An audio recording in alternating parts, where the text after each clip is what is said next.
Pay $2,000 in cash by Sunday, or we sell your car and take $3,000 for back rent. Starting this Monday morning, your unpaid debt accrues 10% monthly interest for leeching off us all these years. You are totally worthless to this wealthy family if you cannot even carry your own financial weight around here. Keep the keys to my car, because starting tonight, every single piece of your stolen world comes crashing down. Pay $2,000 in cash by Sunday night, or I take the keys to your car, sell it, and use the money toward the $30,000 in back rent you owe this family. My mother didn't even look up from her phone as she said it. She was sipping wine in our lavish living room, her golden bracelets clinking against the glass. My father didn't hesitate to chime in. He took a slow drag from his cigar, leaned back, and tapped his pen against his ledger. And starting Monday, any unpaid balance accrues a 10% monthly interest rate. Consider it a late fee for leeching off us for 24 years. My sister giggled from the couch, lazily scrolling through her laptop.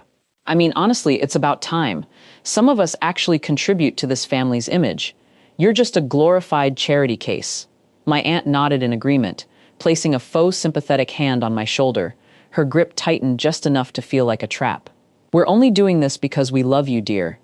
But you're worthless to this family if you can't carry your own weight. Every eyes in that room stared at me, waiting for the tears, waiting for me to beg, to plead, to break down and promise I'd figure out a way to pay them money I didn't owe for a house I had spent my entire life taking care of. The room was heavy with smug satisfaction. They were entirely confident that they held all the power, that I was trapped under their thumb forever.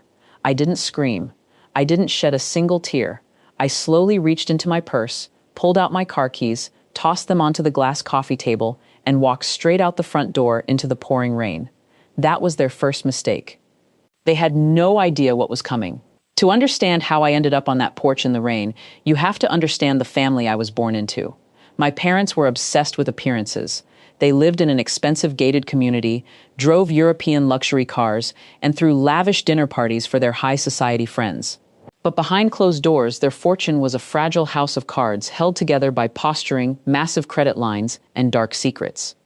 My sister was the golden child. She was groomed to be a trophy, showered with private tutors, expensive clothes, and relentless praise, despite failing out of 2 different colleges. I, on the other hand, was the family scapegoat. From the age of 16, while my sister spent her weekends at country clubs, I was forced to act as the unpaid housekeeper, accountant, and resident punching bag. When I started working full-time at 21, my mother instantly demanded contributions. I paid for the groceries. I paid the utility bills. I even paid for my sister's luxury lease payments under the guise of helping the family through a tough stretch. They treated me like a resident servant, constantly reminding me how generous they were for letting me sleep under their roof. They assumed I was weak. They assumed I was uneducated because I spent my evenings locked in my small bedroom instead of attending their mindless dinner parties. They treated me like a silent ghost in my own home. Remember that detail. It matters later. Because while they spent years belittling me, mocking my quiet nature, and laughing at my cheap clothes, nobody in that house ever bothered to ask what I actually did in that locked bedroom every night. For 3 years, I worked 2 jobs.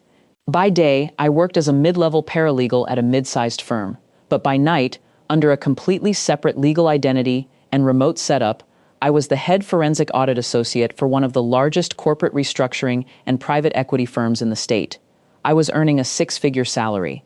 I had saved over $200,000 in liquidated assets, but I lived like a pauper inside their house, wearing oversized hoodies and driving a beat-up 10-year-old sedan, a car that was fully registered, titled, and paid for solely in my name, despite my mother's delusional claims.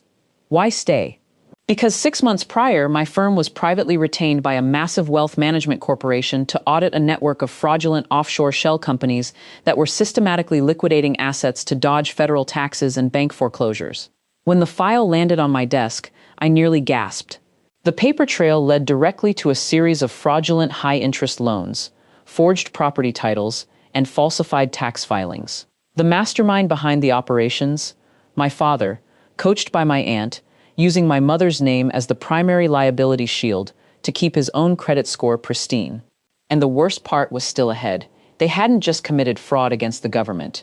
3 years ago, when my grandmother passed away, she left her entire estate, a multi-million-dollar commercial property downtown, specifically to me in a private trust, knowing how toxic my parents were.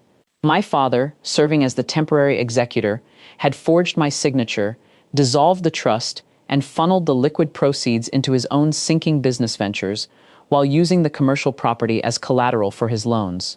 They were literally living in luxury off my stolen inheritance, while forcing me to sweep their floors and demanding $30,000 in fake back rent. I stayed in that house, enduring their daily abuse, gaslighting, and insults, for one simple reason. I was quietly collecting every single original document, bank statement, forged signature, and hidden tax form from my father's home office study.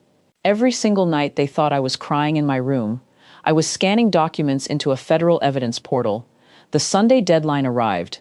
They thought they had backed me into a corner. They expected me to come crawling back, begging for forgiveness and offering up my hard-earned savings. Instead, when I walked out that night, I didn't go to a hotel.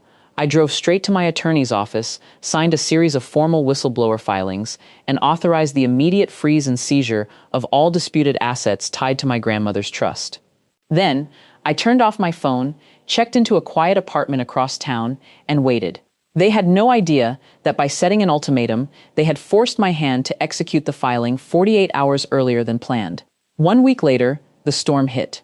It started with a single text from my sister when I temporarily turned on my secondary phone line.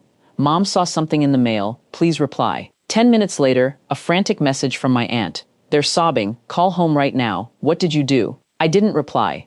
I simply picked up my coffee, drove over to my parents' gated community, and parked down the street.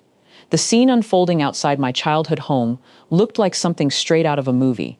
2 federal marshals and 3 state tax investigators were standing on the front porch. Process servers were hand-delivering binder-thick federal subpoenas to my father, whose face had turned entirely ghost white.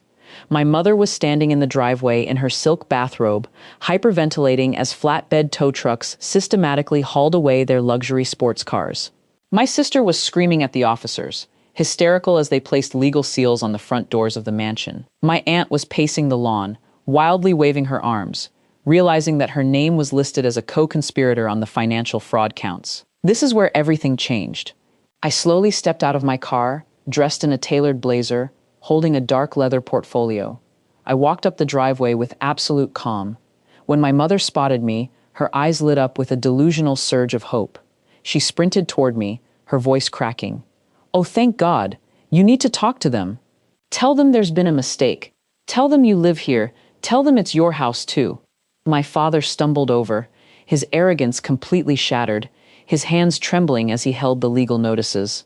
"What is this?" "The primary claimant on the trust enforcement action. It has your legal corporate handle on it." "Who did you talk to?" I stopped a few feet away from them. The tax agents and marshals paused, recognizing me immediately as the lead auditor and key state witness on the case. "I didn't talk to anyone," I said, my voice smooth, steady, and loud enough for the gathering neighbors to hear every word.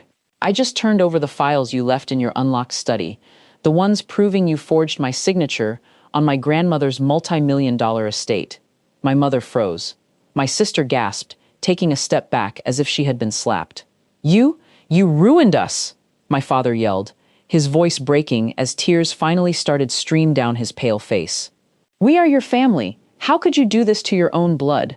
I looked him dead in the eye, without a single trace of anger or hesitation. "You told me last Sunday that I was worthless to this family unless I carried my weight," I said quietly. "Consider this my final contribution." I turned my back on them, handed the remaining evidence binders to the lead federal marshal, and walked back to my car while my mother sank to her knees on the pavement, weeping uncontrollably as the quiet residential street filled with the sound of her utter ruin. The cascade was total and unforgiving. Within 30 days, the bank foreclosed on the mansion. The commercial property stolen from my grandmother's estate was legally restored to my sole possession, along with a multi-million-dollar clawback judgment against my father's remaining assets. My father and aunt were formally indicted on multiple counts of grand larceny, wire fraud, and tax evasion. Facing overwhelming, undeniable evidence, they both accepted plea deals that included mandatory federal prison sentences. My mother, stripped of her luxury lifestyle, her cars, and her social standing, was forced to downsize to a tiny one-bedroom basement apartment, working as a retail cashier just to cover her basic living expenses. My sister, having never learned a real skill, had to take 2 customer service jobs to pay off the massive personal debts she had accumulated on her father's burned credit lines. They tried calling me dozens of times from restricted numbers, sending desperate emails, begging for forgiveness, asking for loan assistance, claiming that blood is thicker than water.